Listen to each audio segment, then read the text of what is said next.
This is AMECO, our English service, and you're watching our daily updates. I'm Gaila Damu. Stay tuned. Ethiopia's ambassador to the UK said that the UK sees Ethiopia as a real partner in East Africa and is keen to further strengthen cooperation with the country. Modomuriye reports.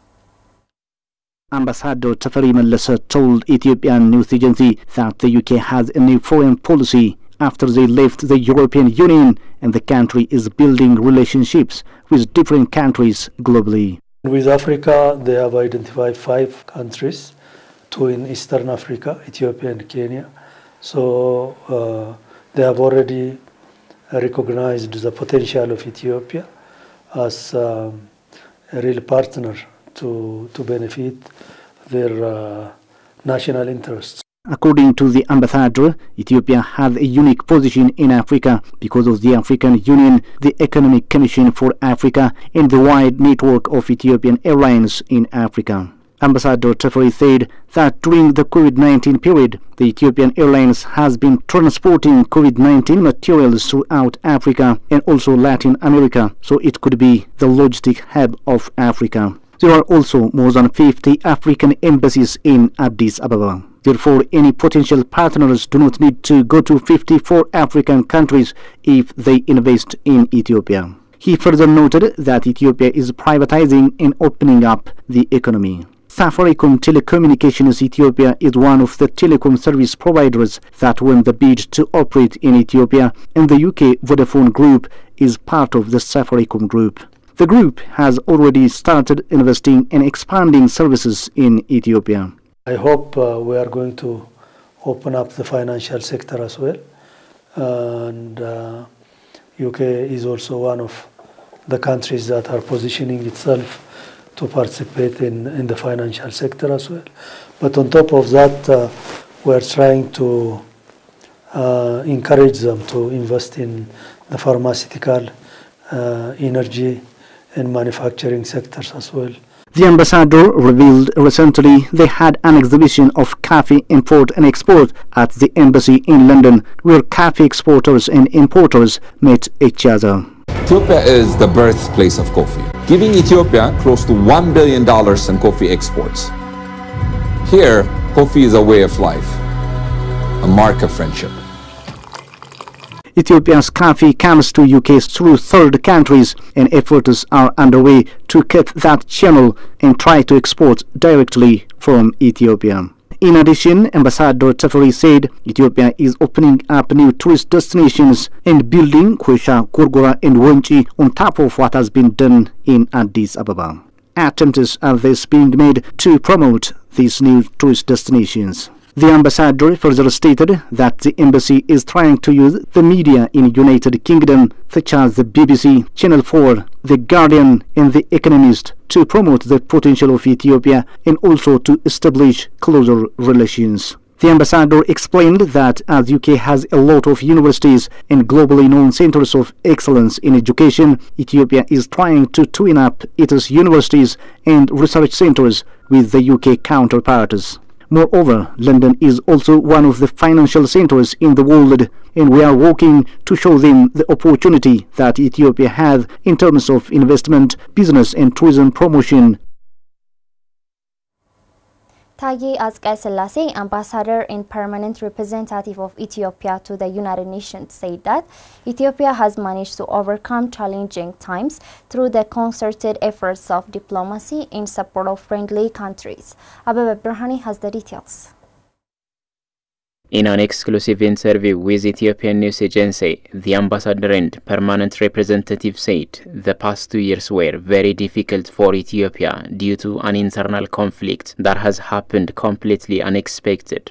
Ambassador Taye noted that it has been a very challenging time for Ethiopia, but through diligent work and perseverance, Ethiopians were able to overcome the challenges. I would say that it has been a challenging time, but it was something that we were able to overcome with concerted effort, and also, of course, with the support of our people, and also with the support of many countries, particularly African countries and other countries who strongly believe that this is an internal matter that should be in the first place be solved by Ethiopians themselves. Taye pointed out that some institution leaders had the audacity to say that Ethiopians would not be able to solve their challenge. But over the years, it has been observed that this was completely wrong. Even though we passed through difficult times, but we have shown the world that we have the wisdom, the understanding, and the resilience and the commitment to solve our problems. But when I say this, we indeed passed through a very difficult period. But at the end of the day, our country has prevailed. Our people have triumphed. He added that, though the conflict in the northern part of the country was an internal issue, they took the case directly to the UN Security Council, which required a lot of efforts to dispel the misunderstanding as well as defend the survival integrity of Ethiopia. The ambassador stated that some members of international community had an understanding and comprehension that the conflict will definitely spill over to other countries and will also create crisis in the Ethiopian body politics. Ambassador Taye further indicated that the reform over the past 4 years gave the indication and understanding that whatever the difference Ethiopians have, they could be solved in a civilized political discourse. Regarding the current progress of bilateral relationships, he said they have a strong relationship with many countries, despite the past misunderstandings and also probably in some corner misrepresentation of facts. Since there is a goodwill from their side and good measure of understanding from the international community over the years, the ambassador and permanent representative pointed out that he believes the country can sustain the gain of the Ethiopian people through cooperation, different mechanisms, and particularly by reinstating relationships at a bilateral level with various countries. The special envoy of the African Union, Olusegun Obasanjo, confirmed yesterday that emergency humanitarian assistance is being provided in Tigray region and basic services have started. Brahan Workana has the details. The special envoy of the African Union, Olusegun Obasanjo, and former president of Kenya, Uhuru Kenyatta, arrived in Mekelle to observe the implementation of the peace agreement reached between the federal government and the TPLF. According to the special envoy, the visit of a delegation of senior government officials led by House Speaker Tagassi Chafo to Mekelle has confirmed the commitment of the government. The special envoy explained that following the peace agreement, emergency humanitarian aid is being widely provided in Tigray region and basic services have started. He appreciated the government's commitment to resume basic services in Tigray and make humanitarian aid accessible, and thanked the leaders of both sides for the good work they did for the peace agreement. Obasanjo also reminded that the provision of unfettered humanitarian aid, resumption of basic services, and establishment of lasting peace in northern Ethiopia are part of the agreement, and thanked the government for implementing everything as per the agreement. The special envoy stated that it is commendable that electricity, banking, telecommunication, and other basic services have started within a short period of time. He further said the African Union, the people of Ethiopia, and the civil and military leaders of the two sides have played a significant role in bringing about this result. Former Kenyan President Uhuru Kenyatta said on his part, "We have confirmed that all transport corridors are open for emergency humanitarian aid and basic services have started." He also stated that it is commendable that air transport, roads, banks, electricity, and other services, including humanitarian aid, have resumed operations in the region. Kenyatta said the leaders of the two sides deserve praise for this result, and they will continue to strengthen cooperation. He added that the implementation of the peace agreement is a clear demonstration that it is possible to provide an African solution for Africa's problems. Justice Minister Gideon Timotheus said the government is implementing everything as per the promises made following the peace agreement. He further confirmed that the government will work with determination in all fields. Senior leadership of the TPLF Getachew Reda confirmed that the agreement is being implemented by both parties. African Union Commission Commissioner for Political Affairs, Peace and Security, Bankole Adeoye, said that the Pretoria peace deal to end the two-year-old conflict in northern Ethiopia is a model for Africa. Abebe Brahane has the details. According to Ministry of Foreign Affairs, Deputy Prime Minister and Foreign Minister AMECO met with African Union Commission Commissioner Adeoye at his office on December 28. During the discussion, AMECO stated that the peace agreement signed in Pretoria, South Africa between the Ethiopian government and the TPLF is a clear indication that the continent's principle of solving its own problem is yielding results. According to him, conditions are improving as a result of the Pretoria Peace Agreement in terms of humanitarian aid and the restoration of basic services in conflict-affected areas.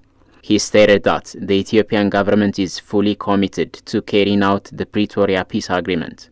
African Union Commission Commissioner for Political Affairs, Peace and Security, Bankole Adeoye, said on his part that the Pretoria Peace Deal is a model for Africa. He disclosed that the peace agreement sets a good example for other African Union member countries and will be presented as an experience at the next African Union Summit in Addis Ababa. The Commissioner praised the practical work done in restoring access to humanitarian aid and basic services to conflict-affected areas following the peace agreement. He finally lauded the government of Ethiopia for its unwavering support for the African Union since its inception. Bahir Dar University has celebrated the eve of European New Year with its international students. And Netanyahu presents the story. As this time of the year is a holiday time, the coming of the New Year, Bahir Dar University has celebrated the eve of the New Year and the Christmas with its international students and staff who are enrolled and working in it. According to Director of the External Relations and Partnership at Bahir Dar University, Dr. Manindanta Mulugeta, the university has prioritized the works of internationalization, and such an event is certain to consolidate internationalization. Bahir Dar University is working with different core values, two of which are diversity and internationalization. As Bahir Dar University is aiming to become one of the notable research-intensive universities in Africa and the first choice in Ethiopia, we have prioritized the works of internationalization.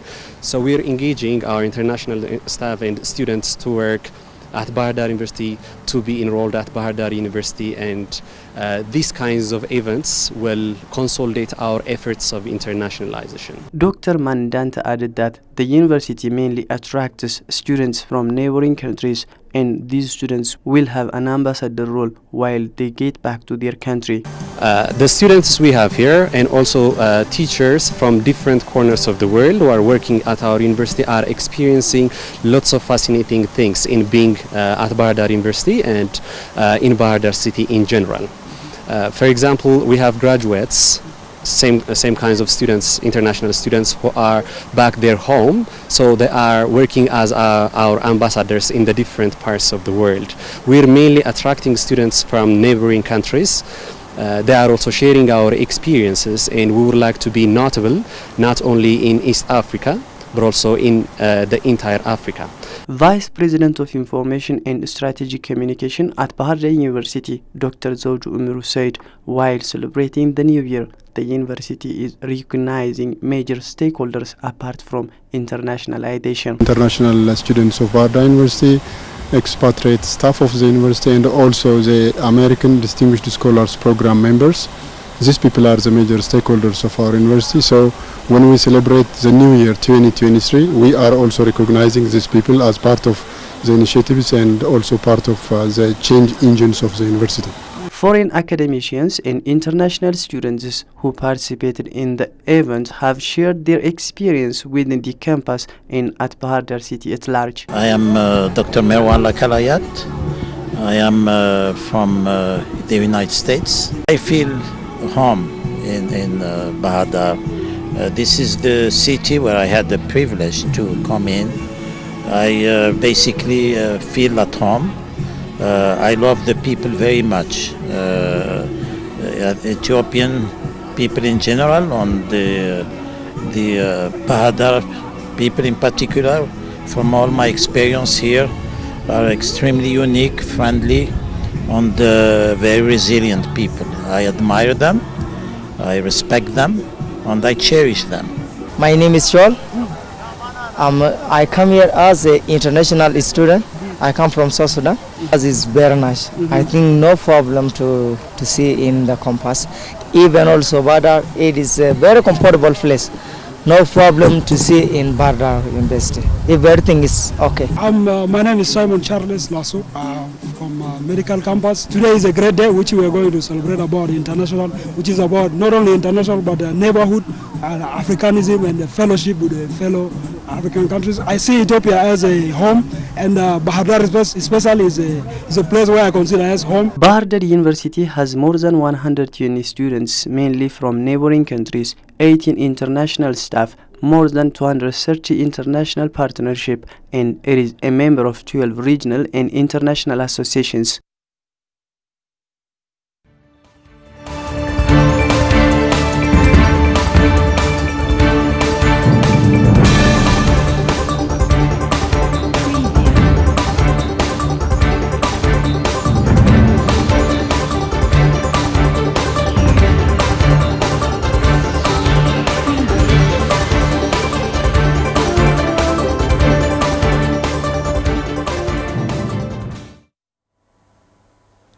You're watching AMECO Haber English service, and now let's proceed to news beyond borders. Brazilian football legend Pelé has died at the age of 82. He is credited with scoring a world record 1,281 goals in 1,363 appearances during a 21-year career, including 77 goals in 92 matches for his country. The only player to win the World Cup 3 times, lifting the trophy in 1958, 1962 and 1970, Pelé was named FIFA's Player of the Century in 2000. He had been suffering with kidney and prostate problems in recent years. Pelé had surgery to remove a tumor from his colon in September 2021 at the Albert Einstein Hospital in Sao Paulo after the tumor was detected in routine tests. He was readmitted to hospital in late November 2022. One of the world's largest flowers, the rare Titan arum lily, also known as the corpse flower because it mimics the smell of rotting flesh, takes up to 10 years or longer to bloom. Botanists at the Stellenbosch Botanical Garden in Cape Town say one of their titans is finally unfurling its flowers, and Netanyahu has the story. The entire blooming process takes just 48 hours in total, and then the flower goes dormant. For horticulturists, it has been years in the making. We've been waiting 15 years for this, and in the last 2 years we've actually repotted it, so it's given it a little bit of extra nutrients that it needed, and beautifully it's actually ended up flowering this year, and we're very, very excited. The plant is originally from Indonesia, and King says there are around 1,000 individuals left. There are only 2 Titan arum lilies in southern Africa. Titan arum lilies are large plants that can grow larger than 1.5 meters and weigh over 70 kilograms.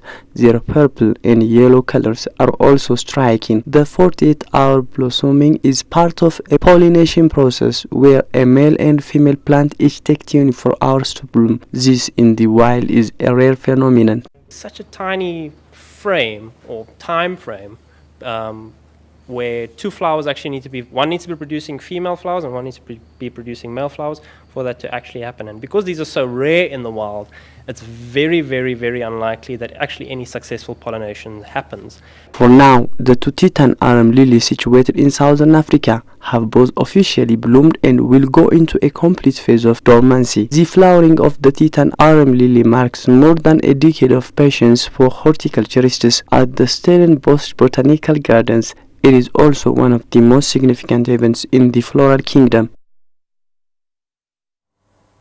The United Nations Emergency Response Agency said on Thursday that armed raids in a region of South Sudan plagued by ethnic clashes have forced around 30,000 civilians to flee their homes. Brown Workana presents the story. The United Nations Office for the Coordination of Humanitarian Affairs OCHA said in a statement that on December 24, armed men from Jonglei State, an eastern region beset by gun violence, attacked communities in nearby Greater People Administrative Region. The violence followed clashes last month in South Sudan's far north that uprooted thousands in Upper Nile State. The UN humanitarian coordinator in South Sudan, Sarah Sonayante, said people have suffered enough. Civilians, especially those most vulnerable women, children, the elderly and the disabled, bear the brunt of this prolonged crisis. Some 5,000 people have sought shelter in Pibo town, OCHA said, adding that the humanitarian response was severely stretched. The clashes in Upper Nile State have also seen villagers seek shelter in swamps to escape the bloodshed amid reports of civilians being raped, kidnapped or murdered. International partners, including the United Nations Mission in South Sudan and the regional IGAD bloc, said in a joint statement Thursday that they were gravely concerned by the escalating violence. They called on South Sudan's leaders to step in, stressing the need to investigate and hold accountable all perpetrators of the conflict, including those who are instigating and inciting violence. One of the poorest countries on the planet despite large oil reserves, South Sudan's leadership has faced fierce criticism for failing its people and stoking violence.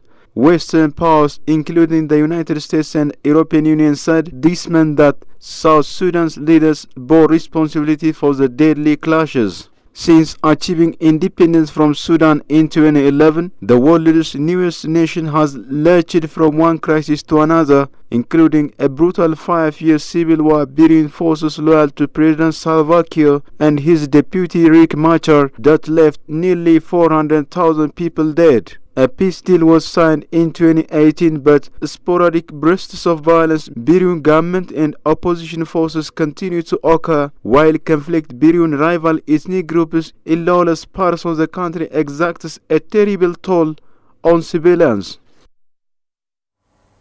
This is AMECO, our English service, and now let's take a look at the foreign exchange rate.